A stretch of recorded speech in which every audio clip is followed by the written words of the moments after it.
right. Well, this is the Big Friendly Swim podcast. I'm the Big Friendly host. And today I'm sitting down with current ASU associate head coach, former ASU swimmer yourself.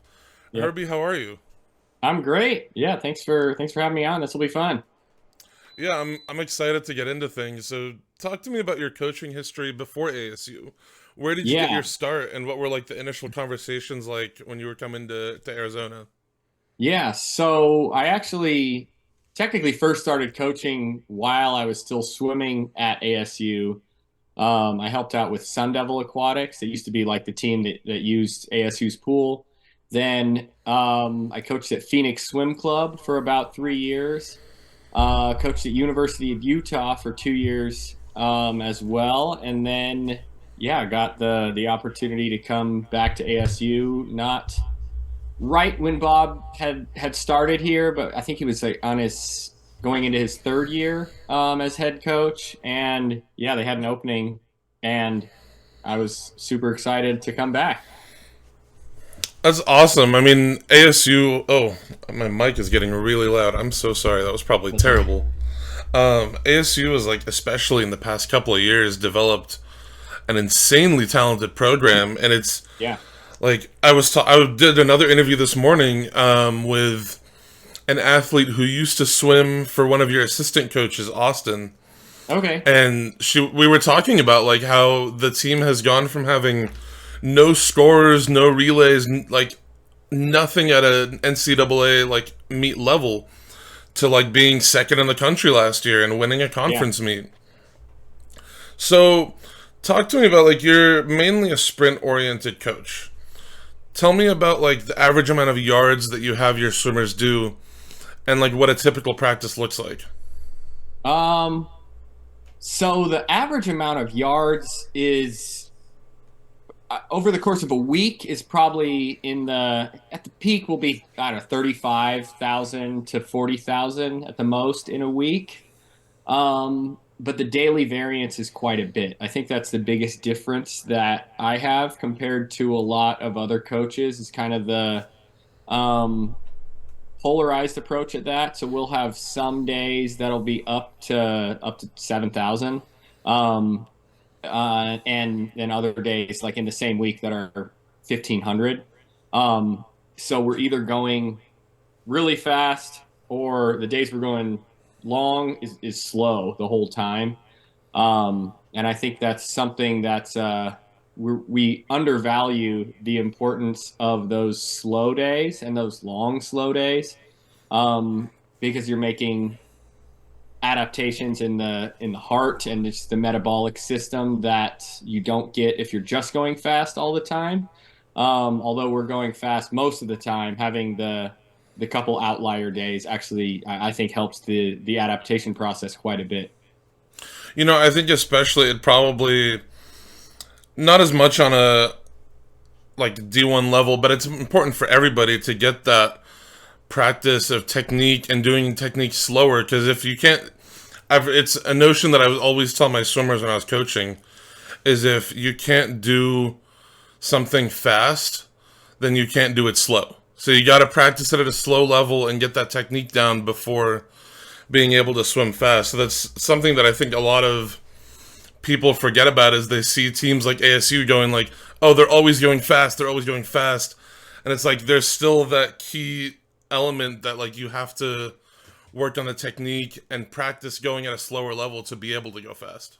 Yeah, I think they help one another, and I think it actually like regenerates the um, fast day. Like the practice we just did today would be something that probably wouldn't be very much fun to come and watch because it was like, I mean, it was between people did between 3,000 and 4,500 long course today, and it was all just smooth technique, like a ton of different. I personally almost don't do any drills, but a lot of like constraints is what I call it. So like swimming with the buoyed ankles, one paddle, other paddle, um, just a band, something like that. So it's continuous, easy, but it's the whole stroke. And almost every single person was like, I felt actually really good by the end of it. Like I was kind of sore at the beginning, and you feel good by the end. And I think having those days in the week is good physiologically and then psychologically, just having to know that it's not like a fist fight. I mean, I told him before, it's like, hey, there was no intervals on the practice, and it's like just go through this. And we always say RPE, like 1 to 10, how hard practice is. Like, hey, everybody this needs to be a 1 today. And I think we get caught up in coaching that it's like, okay, we either have to go fast all the time or have some aspect of that in every single practice. I think it needs to be a major part of every single week, but not literally every practice. I think having 1 or 2 practices a week where it's just trying to feel good actually helps. Yeah, it's like you get that recovery and you get that rest and that time to really feel your stroke that you don't get when you're going at like full race pace. Yeah. So I'm really interested to get right into things here, and I definitely didn't accidentally have this document up for like the first like 3 minutes. Yeah. But I'd love to talk about this 200 freestyle race pace strategy where you detail the differences in how people swim the 200 free and long course and short course. So Yeah. I'll go ahead and share my screen here for you. All right. So talk to me about like how you planned this out, how you made this document, and like what you noticed as you were making it, and if it like affected what you were writing, like what you noticed as you were documenting like the splits, Yeah. and if it affected like how you were writing things. Um, so I mean, really, I made it as because it's something I was interested in. Because just anecdotally, you think of all of these really good 200 freestyles in the yards, um, and a lot of them are a different type of swimmer, like people who are a little more on the sprint end of things, like 50, 100, 200 people. I mean, I think of somebody who I was always impressed with well before I actually coach him now, but Ryan Held. I remember at that NCAAs where NC State broke the 4x200 record, and it was like it was all sprinters really who were on it, Yeah. and guys who just went for it. And that seems to work really well in short course yards. But then long course, it's almost always people who swim down to the 200. I mean, just looking at the list, like Paul Biederman, 340, 400 freer. Michael, best 400 IMer of all time. Well, maybe Land doesn't like to hear that. But one of the best 400 swimmers of all time. Yannick, same thing. Izatov was a little 100, 200, 400 guy. Thorpe, great at the 400.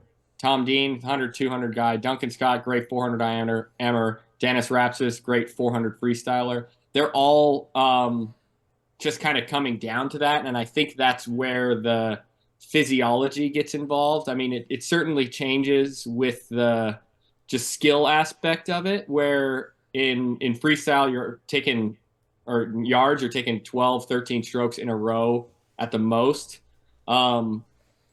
When long course, it's more rhythmical. I mean, John T. Skinner had a great explanation of yards is serial, where it's a series of movements. It's kind of like a complex where you're doing a bunch of things. And then long course is cyclical, where you're just repeating it over and over again. And that's where the metabolism becomes a more dominant aspect of it. But I guess to go off of that, that's where I think training for it, you can do a lot more of the technical side of things and reps of 50s and like counting, okay, 3 kicks, 8 strokes or whatever you're doing, and just going as fast as you can in that and do it pretty much all by 50s. And then those guys struggle in the long course. I mean, really the reason I wrote this is because I had some people swim pretty fast short course yards, and then we went to long course and just terrible at the 200. It's like, okay, what am I doing wrong? What are the best people doing?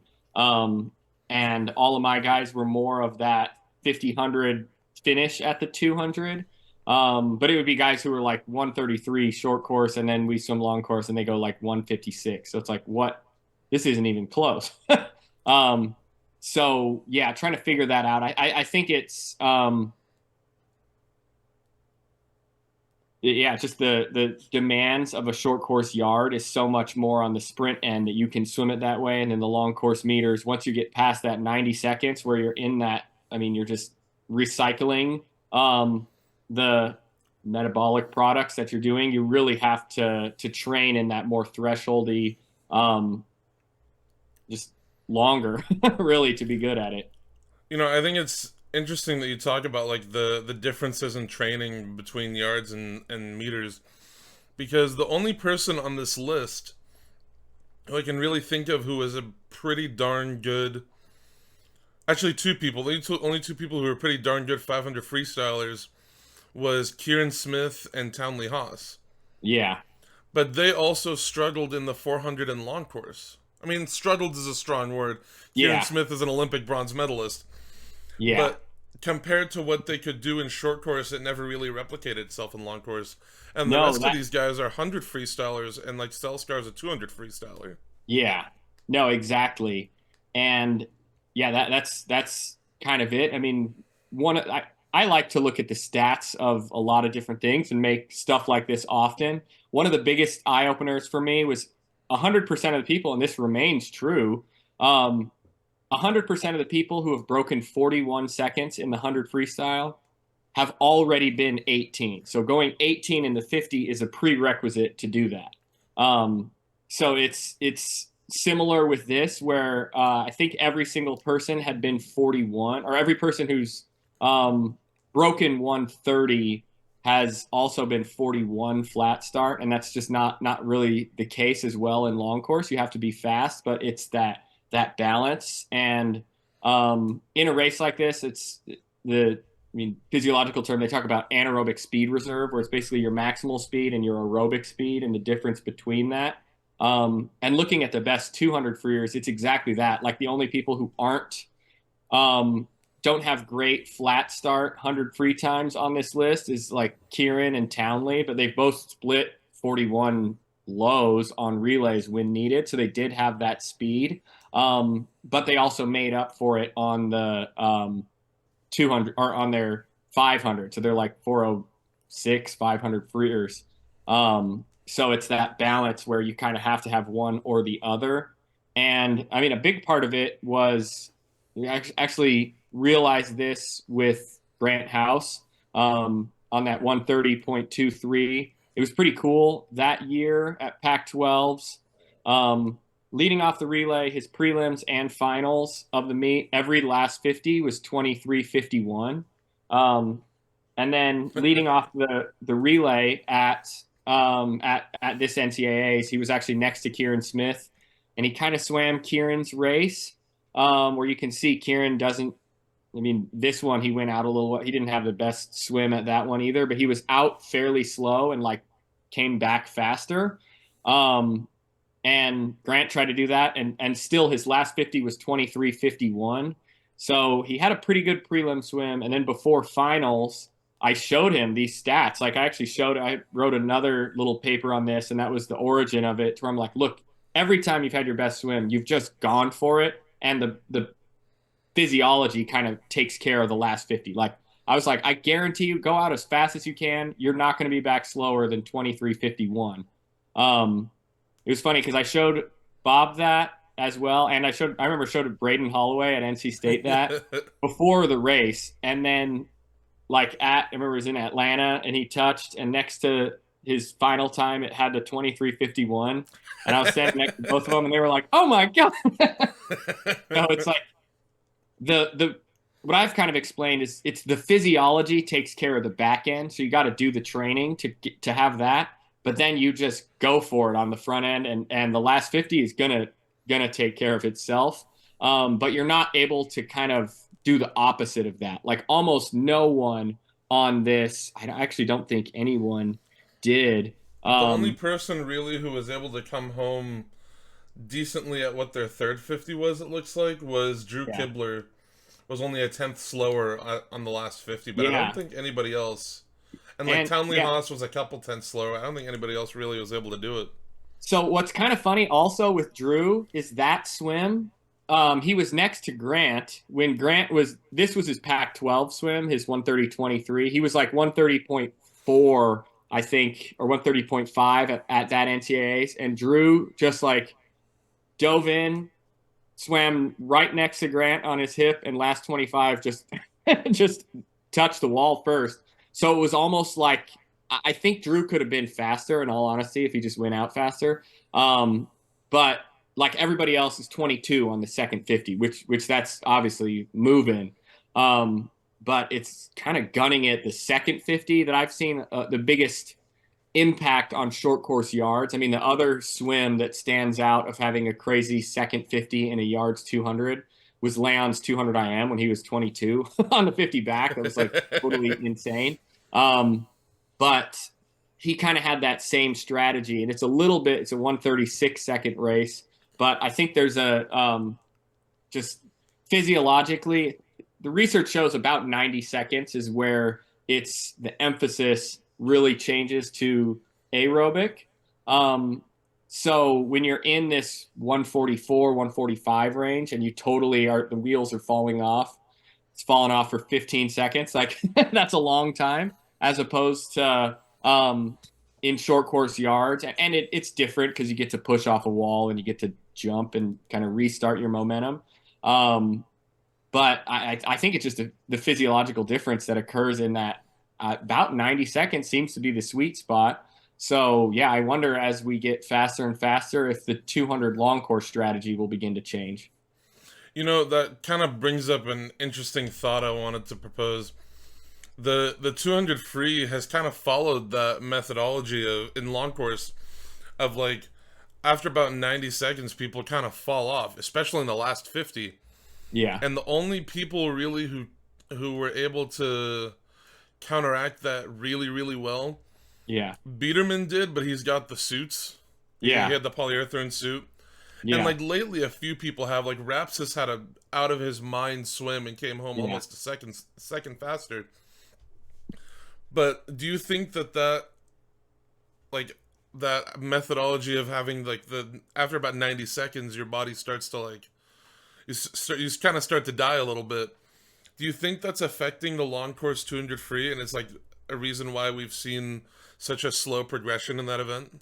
Um, so I think that's a reason why it affects it, but I think a reason we've seen a diminished progression is kind of also due to the training. I think we kind of need to train that a little bit more to be good at it. And it's just like we were saying, where the little more like 400 people like training in that threshold are having success at the long course 200.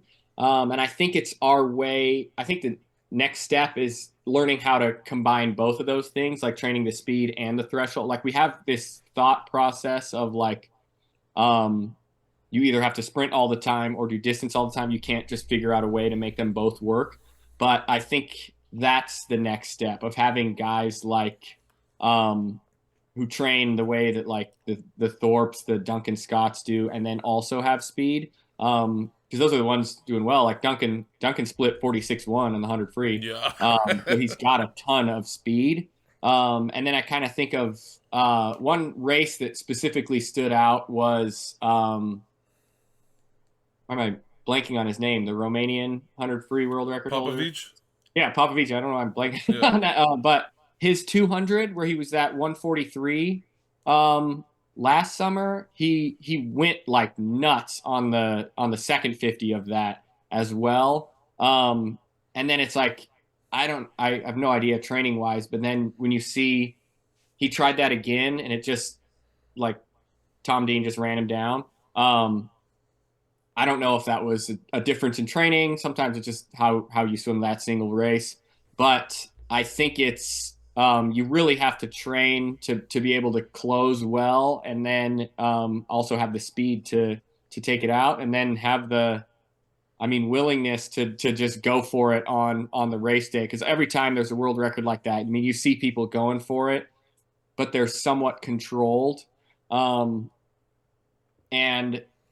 yeah, like I think of that Dean Ferris swim. That was we were next to ASU was next to our Harvard on that 800 free relay, and I remember seeing him going out, and it's like, what is going on?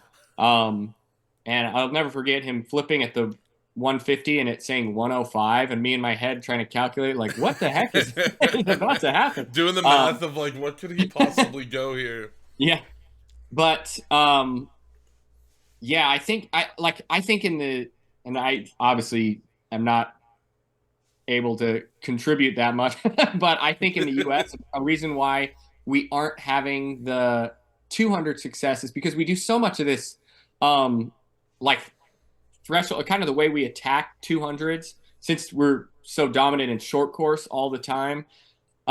We do that as the bulk of our training, and then miss that part of it long course. I mean, in the training test sets that I've personally done, 50s on almost any interval have very high correlation to success in all the way up to a 200, and in long course it's just hundreds fast in practice that have any correlation to like the improvement in that. um so I think we kind of have our 200 pace stuff pretty good for short course yards. We just have to revise it and tweak it a little bit for long course success. And again, I don't have anybody going 143, 142 yet, so so it's not like I even know what's going on. But that's my best guess.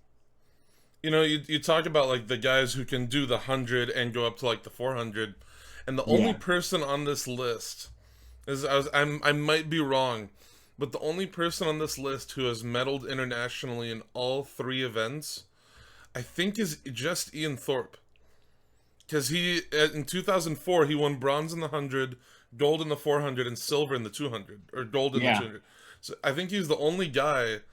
So that'd be really interesting to like see what kind of sets he was doing, because like yeah, yeah. obviously something he was doing was working.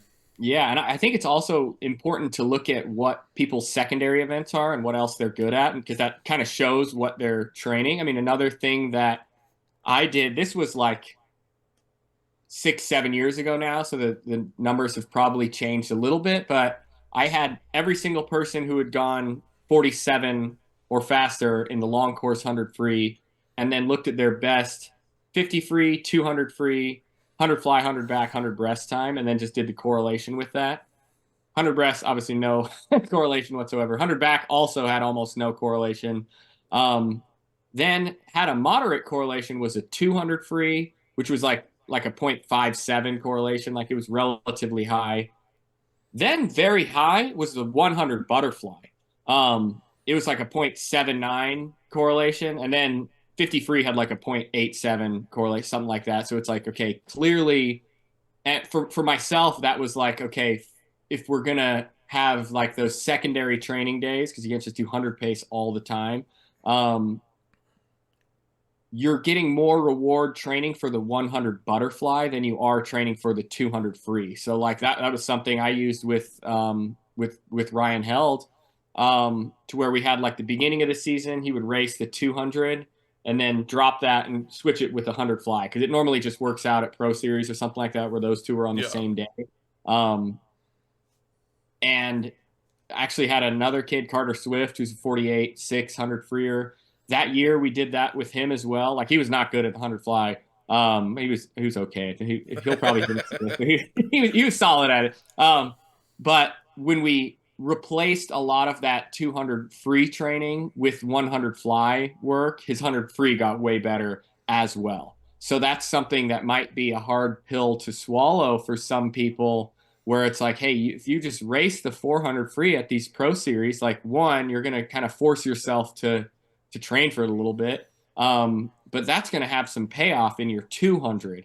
So as simple as that, of like, you don't need to train that much different, but like, okay, how do we get a little bit better at this 400 and implement that into your training? I think we'll see some reward, especially for people like a lot of these people on this list, who haven't had as much success in the 400, where that's where Drew Kibler is swimming with us at ASU now, and he had a pretty good 400 at US Open. So hopefully this this idea works a little bit.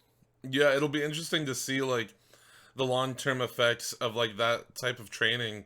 And that's just so interesting to hear about and learn about. Like I absolutely love hearing from coaches, because, and I say this in the nicest possible way that I can, coaches are crazy. Yeah.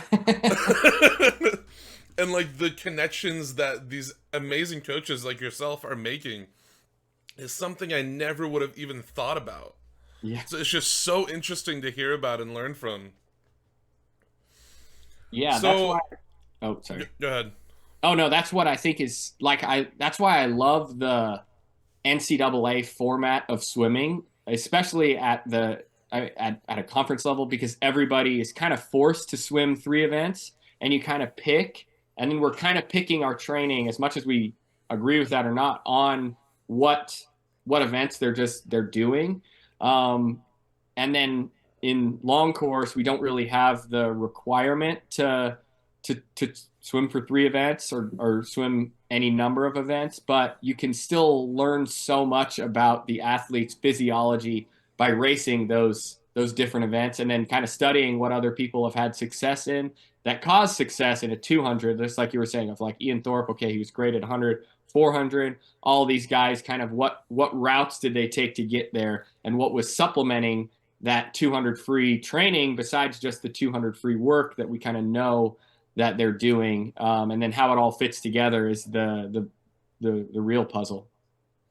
Probably the only other guy on that list of people who could have been world class in the 100, 200, and 400 was Phelps, because he swam it once Yeah, at a world championship meet. He was probably the only other guy on that list who could have thrown yeah, down a good 400 free if the Olympics was like 10 days long.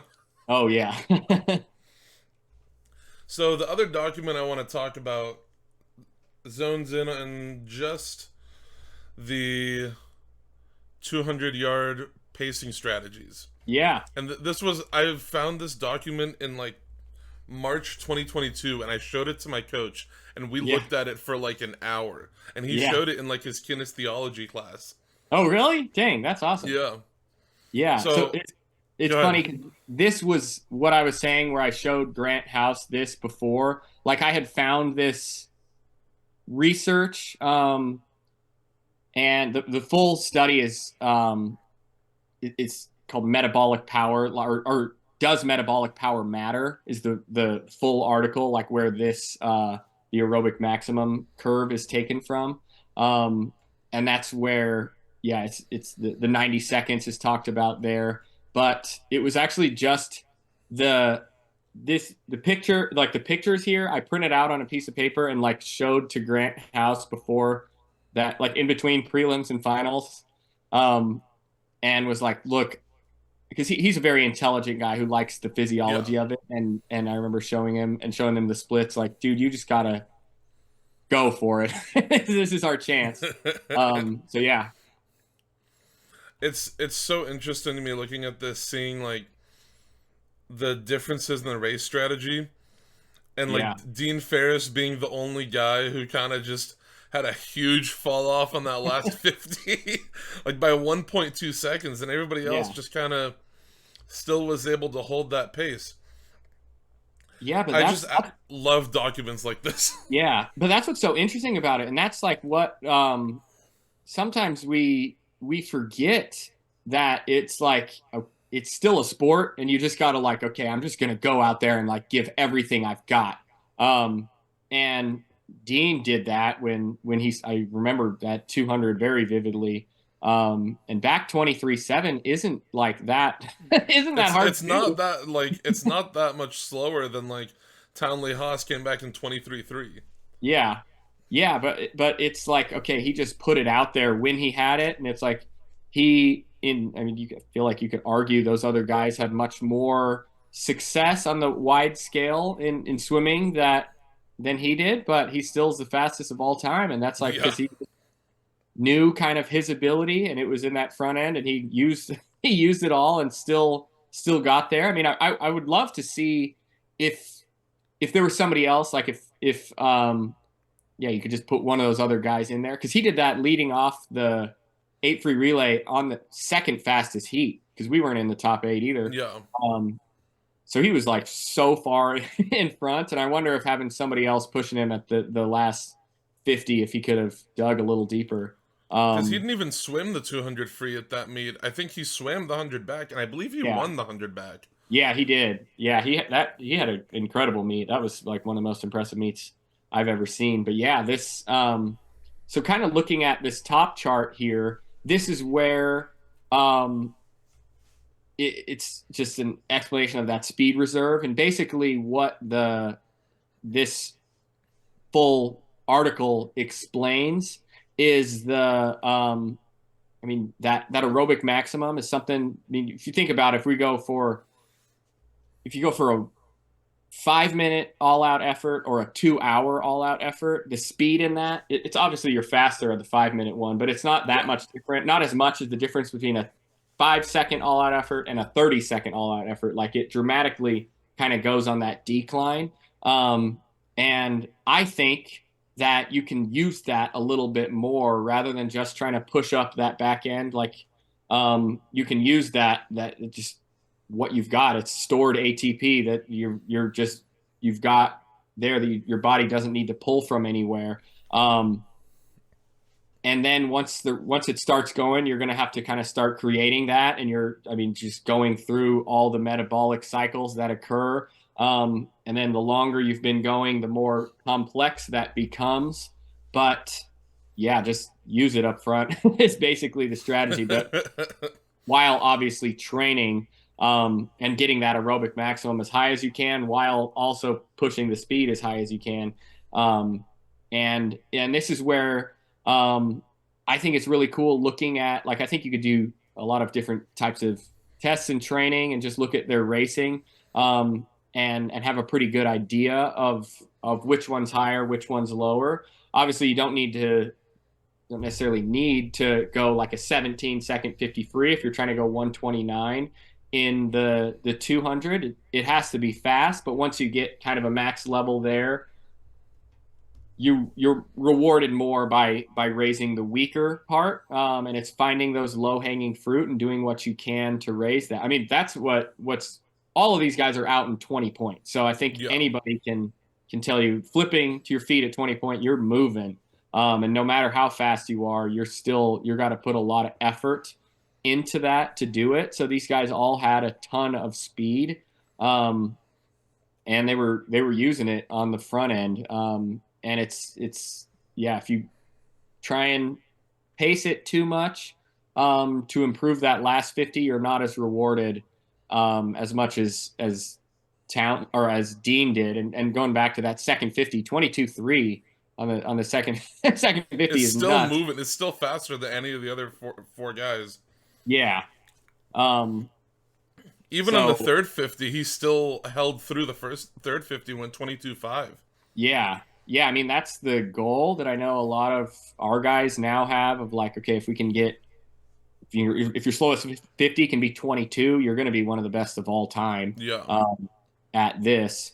Um, and there's a lot of ways to train that. I think it's looking more at the individual rather than looking at like a blueprint of what is needed, because everybody has their own unique strengths and weaknesses, and like using that to the fullest extent is something that you really have to consider. Um, but yeah, I think it's something that, I mean, as the sport gets faster, it's shifting to that speed side of things, but you kind of have to have the just the background to be able to utilize that speed for the entire race. So this is, and just for fun here, I'm wondering if you remember off the top of your head, Leon split like 128 or Yeah, something on the end free relay. yeah. Do you remember what he was out in that race? If you don't, I sorry, it's just off the I top of your think he head. was out in 1909. I'm pretty sure. Yeah, he was out fast. Yeah, I might be wrong on that, but I know he was like, because we were not doing too great at that point of the race, and then he dove in and he was like going, and he just kept going. And he's somebody who's so impressive to watch swim freestyle because he literally kicks to 15 meters the entire Yeah. time. Which is another thing of like, okay, he's taken maybe 4 breaths a lap. So what is that? He's breathing 16 times like in the whole race. That's crazy. Um, so it's like maybe we don't need to breathe every cycle. I'm not 100% confident in that yet, but somebody like him who's so good underwater and trains it, and that's another thing he does where he's taken 7 kicks off the wall. If it is like a 6K threshold set that they're doing, he is literally doing that the entire time. So So it's he something. trains for that, and that's why it's so like Yeah. He makes it look easy in his races. Yeah, and that's like if there's any kids listening who are like 14, 15 who are like maybe I should work my underwaters, just adding like one more kick every single wall you do will make you so much better. And then if you can get to the point where you're like Leon and you can take 7 kicks off every wall no matter what, you'll be pretty good at swimming. You know, that's crazy. I'll go on Meet Mobile after we're done, and Yeah. I'll find that 800 free relay for you. I'll send you the screenshot. Yeah. But like, it had to have been something crazy like 19.9. Yeah, That's he was absurdly fast to go 128.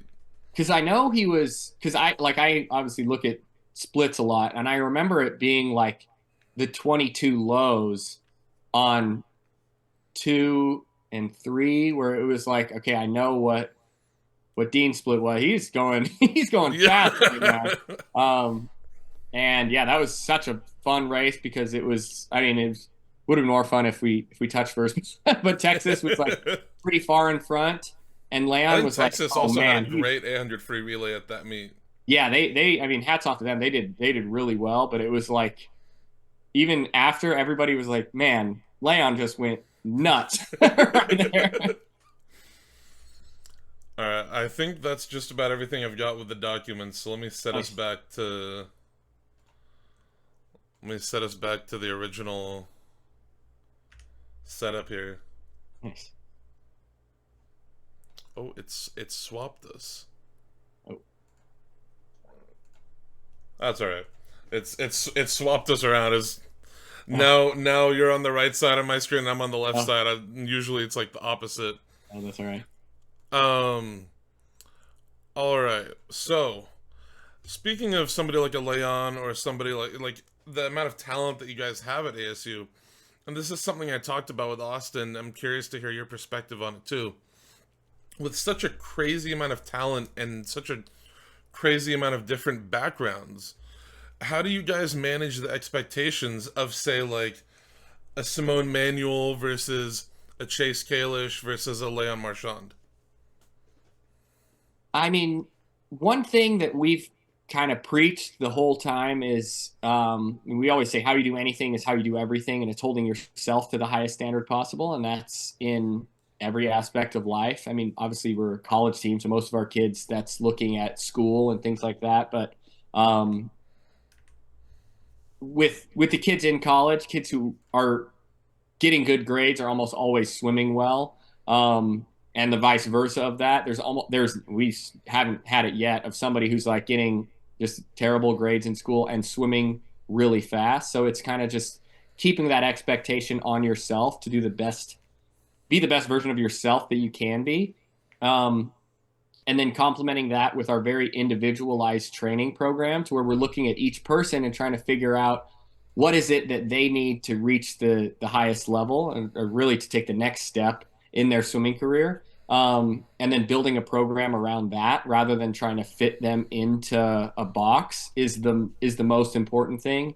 And then kind of the other big piece of the puzzle is just the competitiveness of that to where we're doing stuff when we're going fast in practice. We're trying to put them in situations where they're racing somebody who's going to push them and bring the best out of them. So it's one of those things that has been the kind of blueprint the whole time. But then as more and more talent comes in, it expands, and I think it gets better because we have that. Because it's a lot different when we're doing 450s on 2 minutes as fast as you can in suits versus 4 minutes on 2 minute or 450s on 2 minutes as fast as you can, and it's Ryan Held versus Johnny Kulo versus Jack Dolan versus Patrick Salmon, and it's like, okay, there's everybody wants to touch the wall first.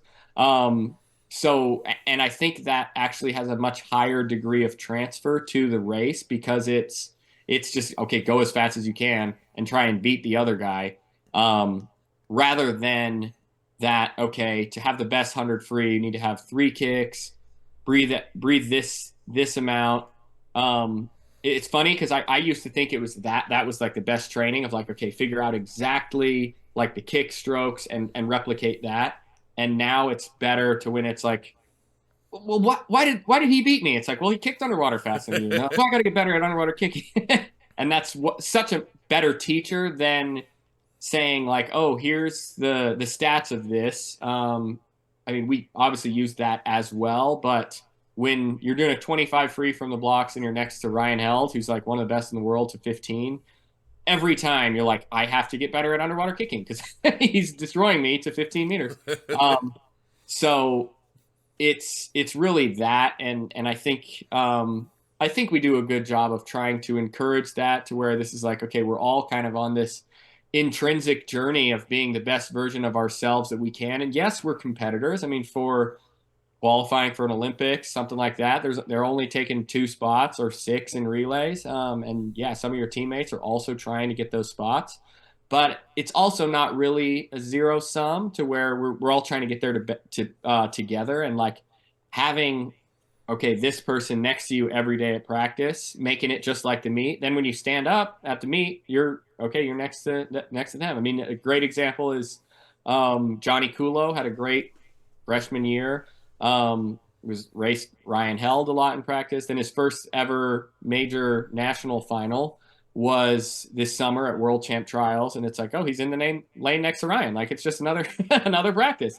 Um, so I think it's one of those things that it does add stress in practice, but that's a very good thing. And then at the end, at the most important meet, it kind of removes it because you've got 15, 20 teammates all kind of hopefully in the same thing of they're trying to get ready for their final, and it's there's an energy to it as opposed to being there alone. And there is that team aspect where you get excited where somebody does well, because I mean, been in Olympic trials where you have 4 people there, only one of them really has a shot to be close. And it's a lot of just like standing around like waiting, and it's hard to do it on your own, but it's a lot more fun to do it when you've got this group. So I think it just adds to every aspect of an athlete's life. I think it also, like, having that group, that large of a group of people, it's inevitable that there's going to be like a sense of camaraderie and a sense of friendship amongst those people, Oh yeah. and probably some levity when you can get up on the blocks and have a teammate next to you and you can crack a joke right before you guys are getting ready to race. It probably, if anything, it's probably more of a, like you said, it's more of a positive thing than it is a stressful thing Oh to be yeah. able to race your teammate at a national level or an international level. Yeah. Yeah, no, exactly. And I think we have a big bonus of having kind of a college group and a pro group, because they have, I mean, certain like these pro series right now when it's during conference and they're going to be there, they kind of build a little bit of their own identity while still being part of this. And then um, they're also, I think they certainly all consider themselves teammates. And it's like you get that education from a Chase Kalix or somebody who's like, okay, they've done this a lot of times.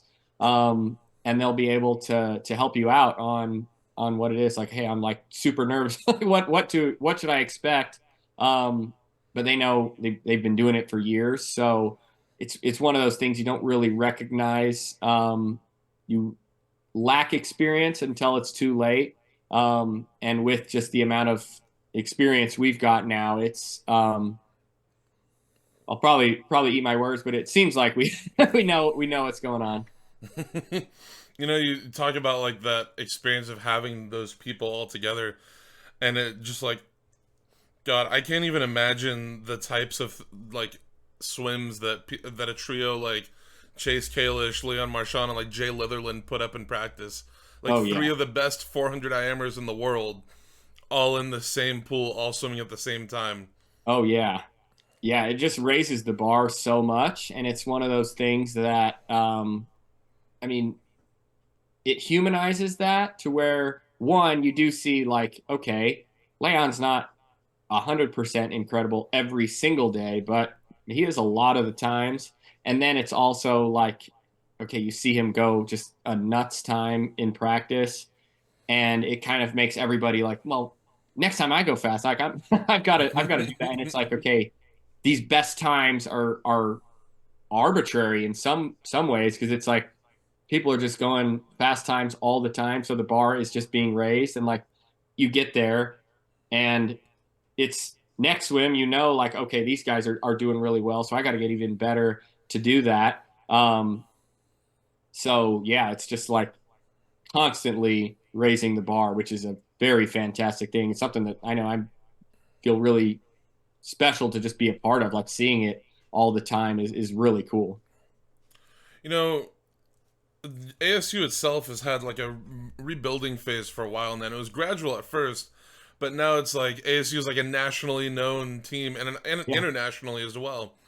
Can you talk about like that progression of like how the coaching staff has approached each season and how you've seen that progression personally going from starting out a couple years ago to now like being a contender for an NCAA title and having won. I believe you said it in a tweet that ASU in 2023 got more points at Pac-12s than from like 2010 to like 2022 or Yeah. something like that. Yeah. So it's actually funny. Yeah. In 2023, it was actually one less point than the total of 2010 through 2022.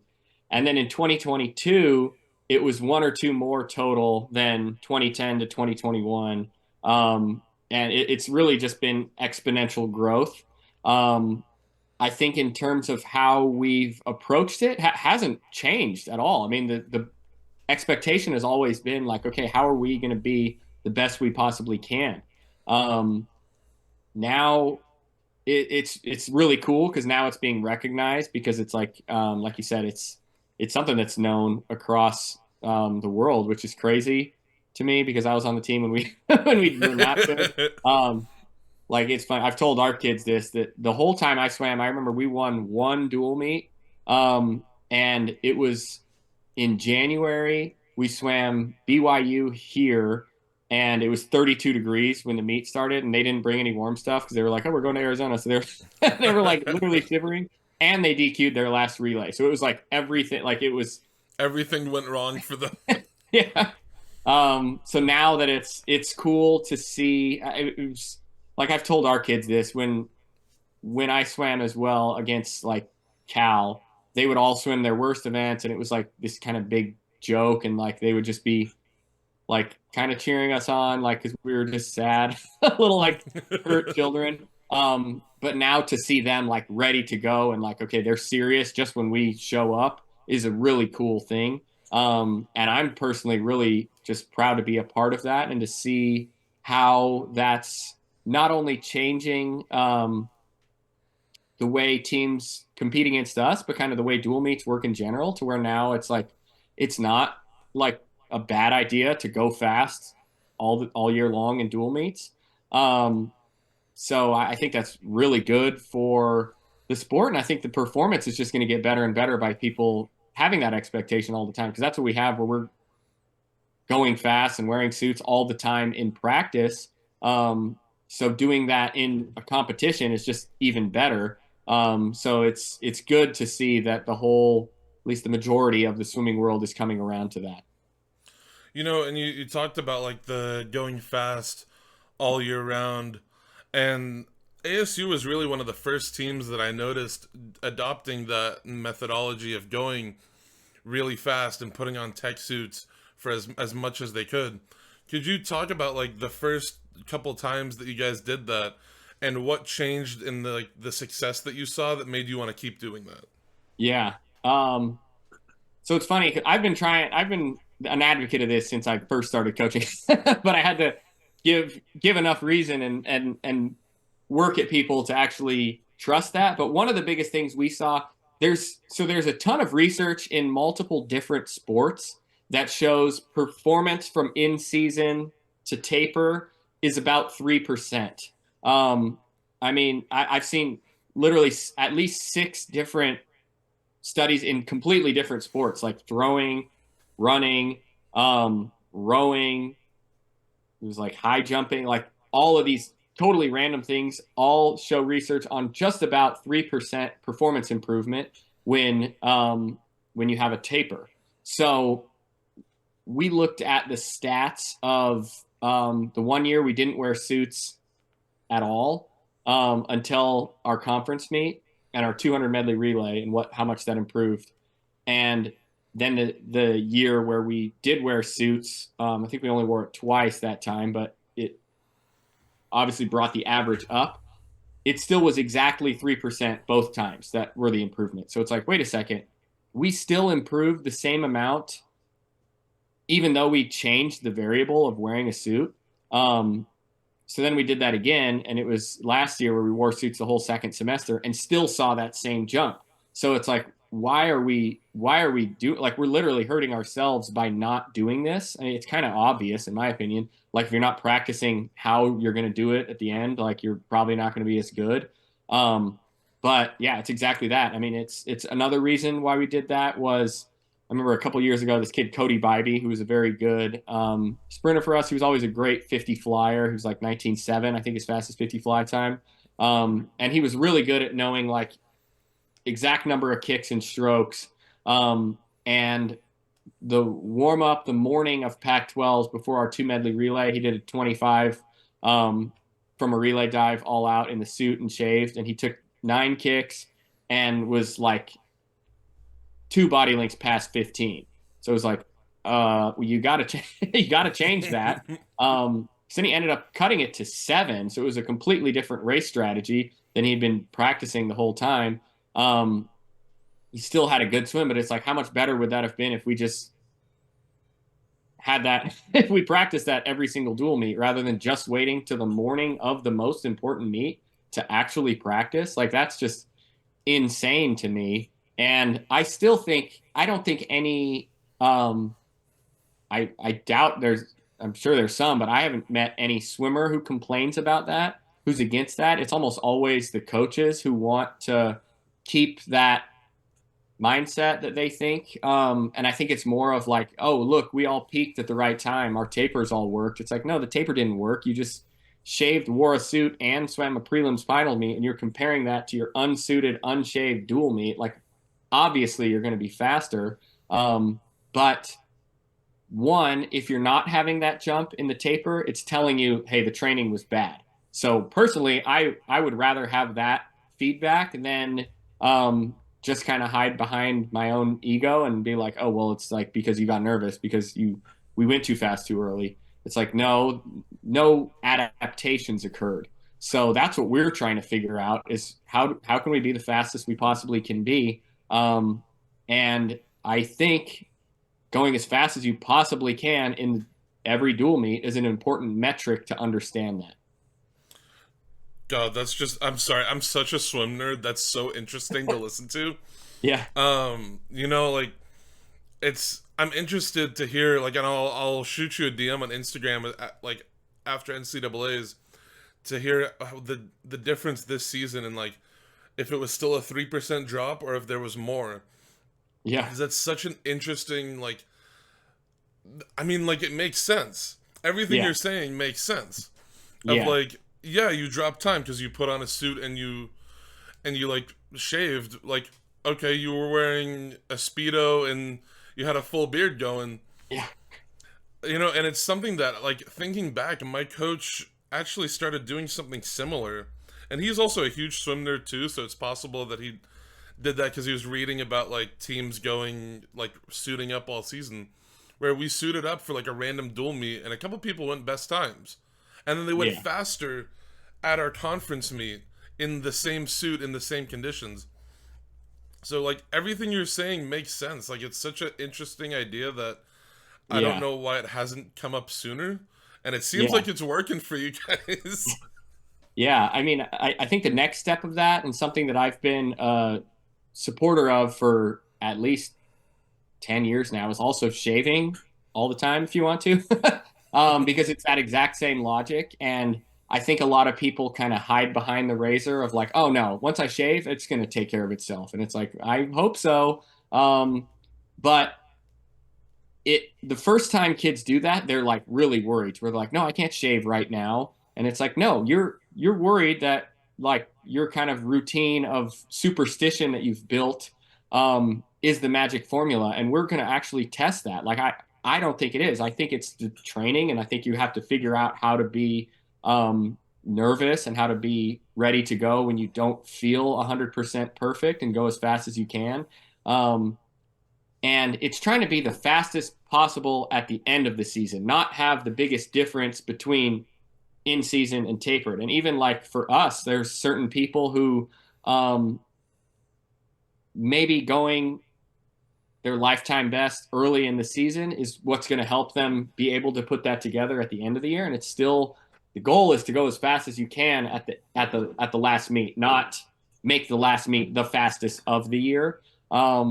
So it is worrisome to be like, okay, we don't have any of those tricks to shave, and we're guaranteed to be faster. But I think we're more likely to be as fast as possible. Like we're going to be the most prepared. Because of those reasons.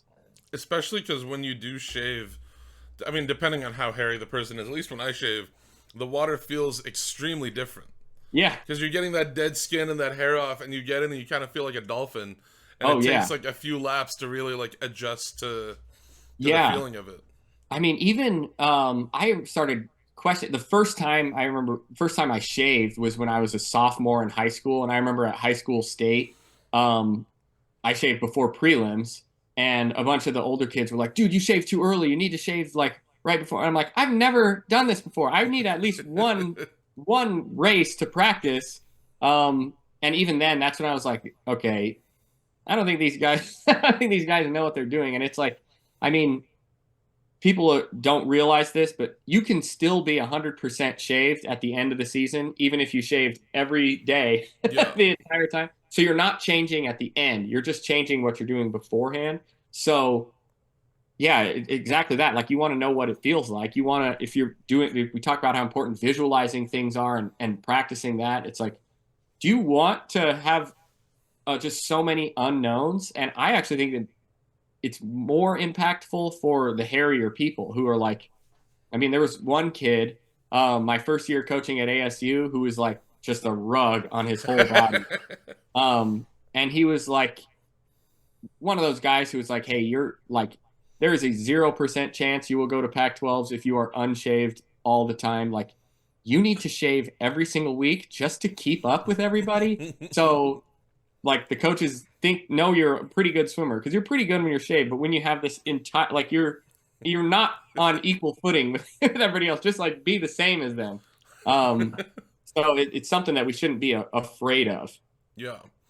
I think that's like that's just so interesting to learn about like the because you're again like everything you're saying makes complete sense. Like just because you're shaved down like a month before NCAA's or conference or whatever championship meet you're going to, you can still shave again and it'll have that same effect. You'll just have Yeah, swam like that before, so you'll be better prepared. yeah, and if you change your mind it grows back. Yeah. Like, everybody, it just comes back by itself. You don't have to do anything. This took like 3 weeks. Yeah. Like, It comes back real fast. yeah. So one of my last questions for you here, and this is the last couple ones should just be kind of fun. Yeah.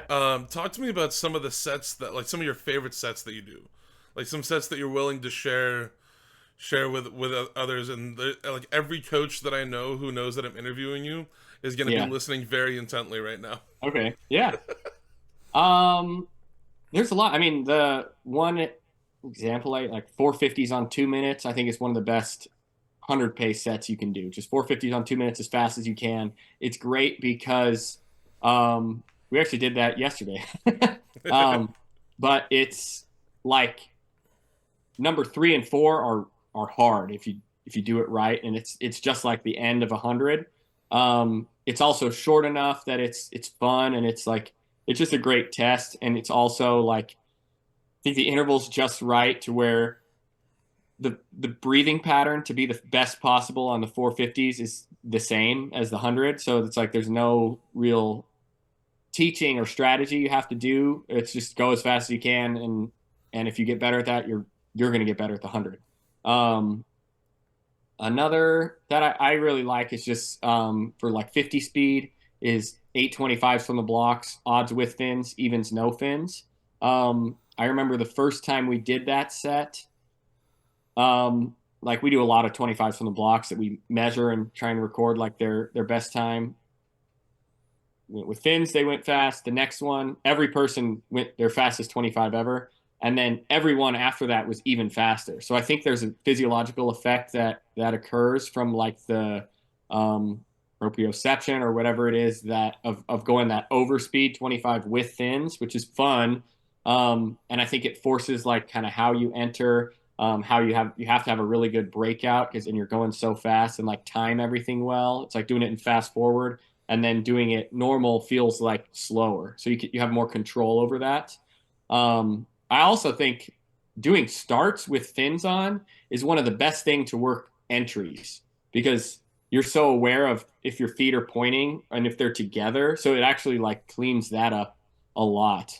Um, I mean, I feel like there's a lot. Another 100 speed one is pretty simple. We either do like two versions of kind of the same thing of like a 50 from the blocks on 2 minutes, two 50s on 1 minute, or we'll go one on 4 minutes, two on 2 minutes, just so that last one is like pretty hard.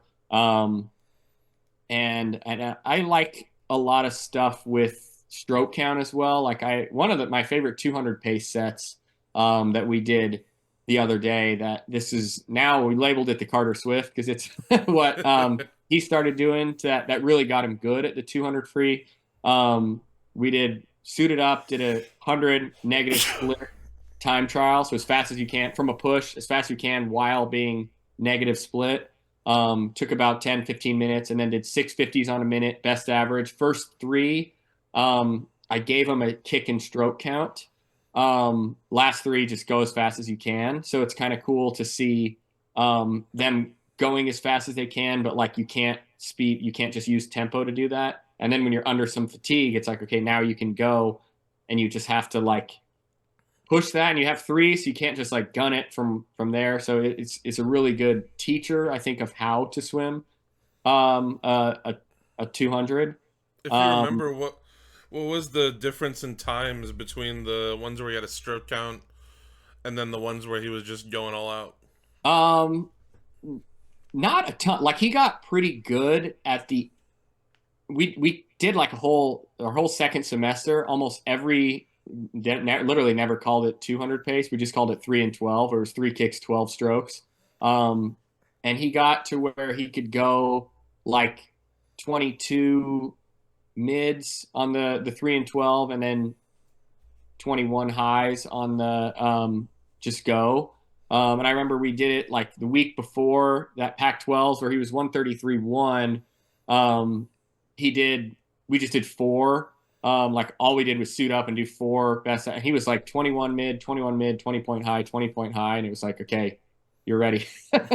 um, so it's cool to see. Like I think the actually measuring, like we do a lot of kick and stroke count stuff.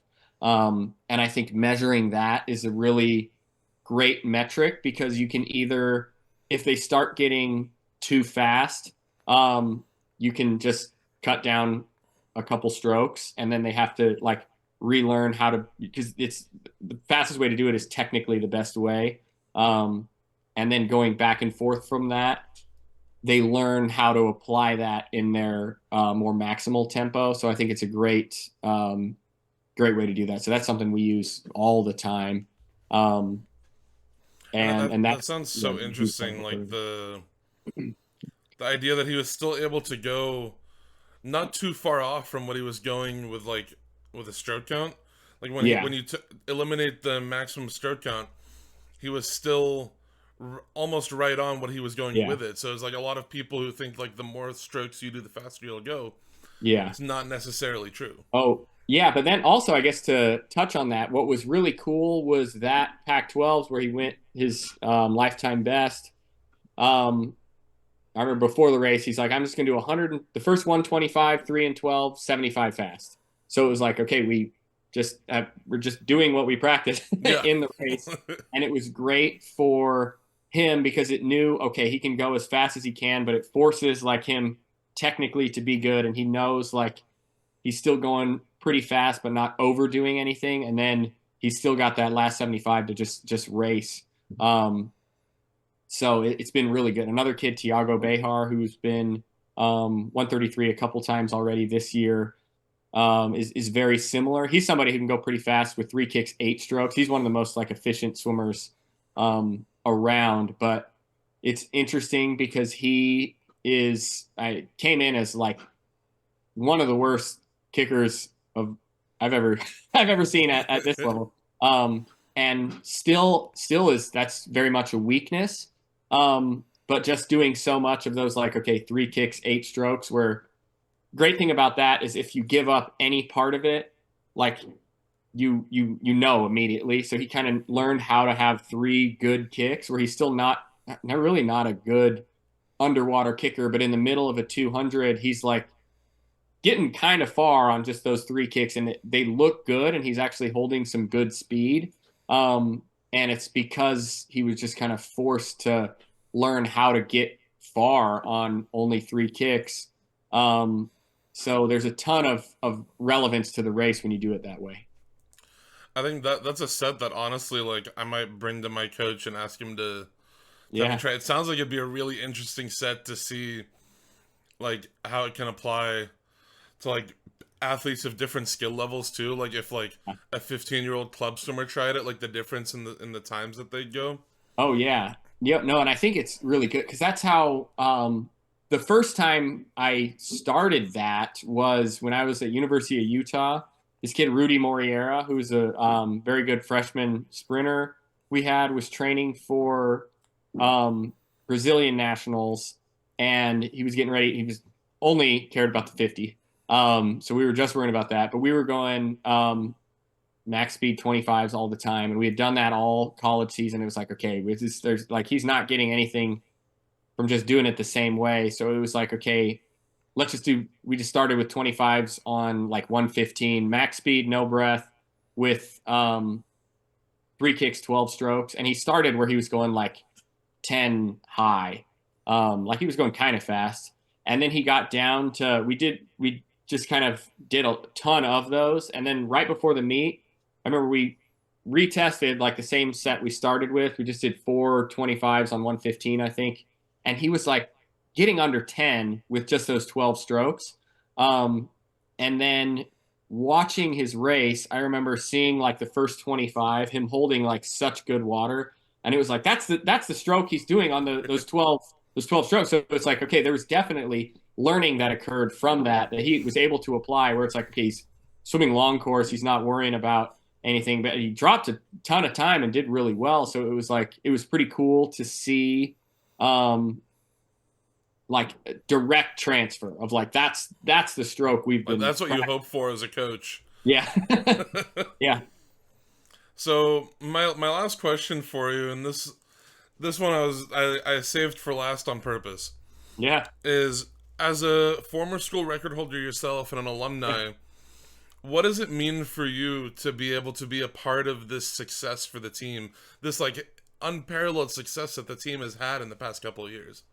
Oh yeah, I mean it means everything, honestly. And like I think um for me personally, it's like these guys who help save the team, who are the ones that I know how much it means to them, and it's really cool because this is what they were saying that like okay, no, ASU can be the best. Like we have to save this program. Like Simon Percy was a coach of mine. Who was an alumni from the 90s, who's still like very invested in the program. And I remember we used to sell over Christmas training. We all had to sell X number of raffle tickets to keep, and it was like if you don't sell these raffle tickets, the team's getting cut. So like sell these raffle tickets. And people who like kind of gave their lives to commit to that when this was just a dream is honestly incredible. And one thing that I'm kind of the most proud of, something we're trying to do here is like build or raise money to build a new locker room.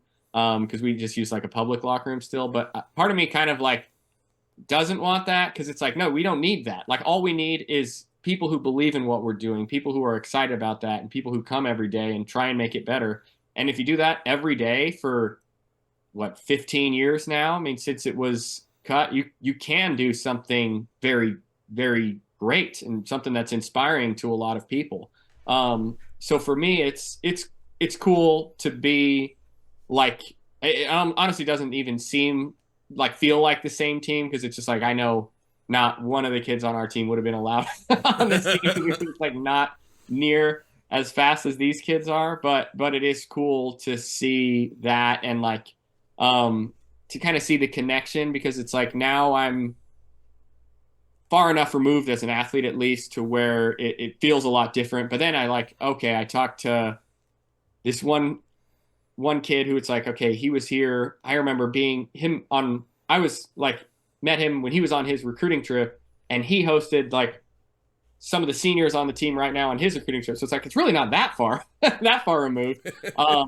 But it's like, yeah, it's really cool to see that. Cause like everybody kind of comes in of having this dream of making the team better and making it one more step. Like the thing we always say is brick by brick of like, we can build something great if we just put one brick at a time. Now it's gotten big enough to where like it is being recognized nationally, which is incredible.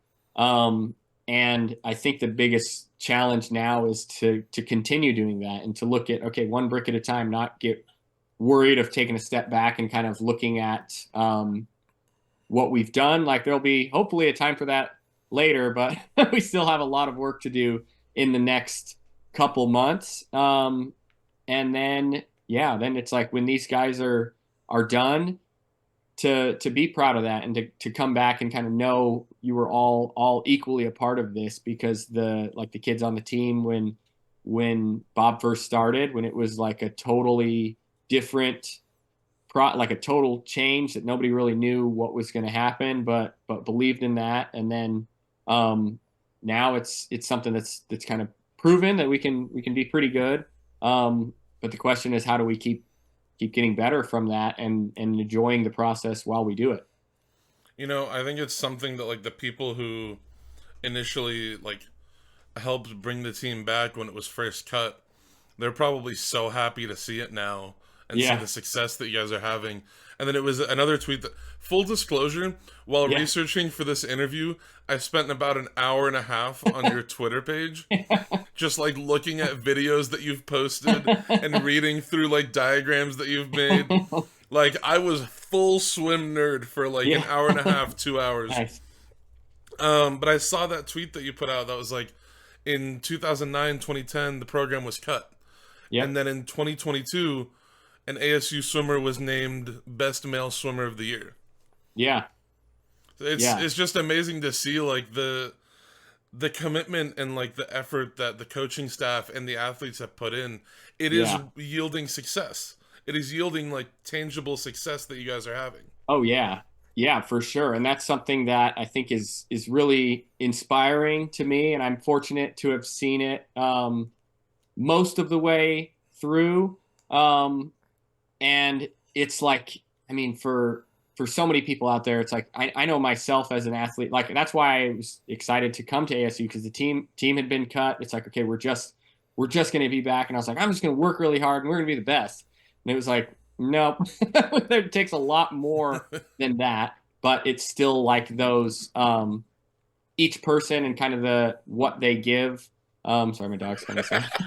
No, dogs are always welcome.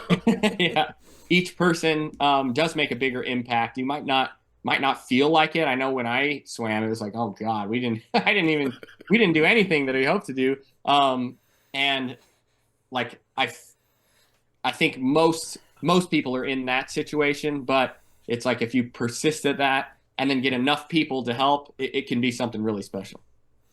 Yeah, it seems like it definitely is becoming a really special program that you guys have there that people are gravitating towards. I feel like there was like a couple months in like August last year and like August in like 2022 where it was like, this person's going to ASU, this person's Yeah. going to ASU. So many like exceptionally talented people are Yeah. recognizing what you guys are doing and they want to be a Oh part yeah. of it. No, I feel like that's one of those things that like I remember when that was happening and I was like, man, if I were to like go back in time and show like my teammates like, oh, look at all these like world record holders who are moving to swim here, I'd be like, no, this is fake. Not happening. But yeah, no, it's honestly incredible. It really is. Like it's gonna be really interesting to see. I'm really excited for this NCAA season. Like I'm one of the only people in my friend group that watches it. So I'll Yeah. be sitting on my couch watching it by myself, but I will be cheering very loudly. Oh yeah. That's what yeah, like non-swimmers don't understand when you're just like refreshing Meet Mobile and like Yeah. looking at the result. All right, Herbie. Well, I've taken quite a bit of your time. I know you're probably one of the busiest coaches out there, so I really appreciate that you sat down with me today. This was just awesome. Like it's so great to learn from you. Great. No, thank you so much. Yeah, it was a blast. Thanks for having me. Yeah.